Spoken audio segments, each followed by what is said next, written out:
Welcome back. Over the past few months, the U.S. Immigration and Customs Enforcement have been deporting numerous illegal U.S. citizens. And here in St. Joseph, one former Central High School student has recently been affected by the deportations. KQ2's Joseph Williams has more.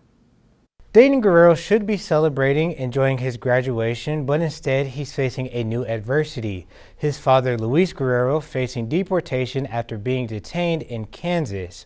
While Dayton is dealing with the reality of his father possibly being deported, others say there are many issues at play, especially children being caught in the middle of legal situations.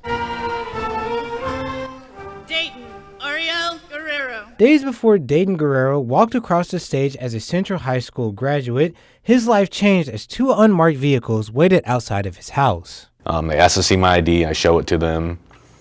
They're wearing police vest, and then they ask if I know who a Luis Guerrero is, because they said they had a warrant for him, but that they just wanted to talk to him.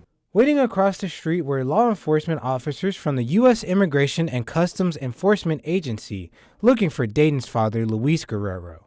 And so I told him, they asked me confirm that he was at the house, and I was like, yes, he's at the house. And so I go on to school, and then I get a call from my brother about 20-30 minutes later saying that my dad had just been detained by ICE. Dayton says his dad is a hard worker that put his family first. He worked a lot, but he always tried to make time for his family. And he's just sort of the person that's encouraged me to go on and do what I'm doing. My dad came from Mexico when he was 16, I believe. Not educated. He dropped out of school in the 7th grade to help support his family down there. And he's just driven me to want to be better. Meanwhile, Dana Pauly, who was married to Guerrero for almost 20 years, contacted KQ2 because she believes the full story isn't out there about who Luis Guerrero is. I went through multiple times of being abused. We went to Mexico with them. I was thrown against a wall, choked with my son there to see it. We were locked in his home. We finally got out because somebody came in the door. Over the years, Pauly alleges Guerrero abused her and her children on numerous occasions.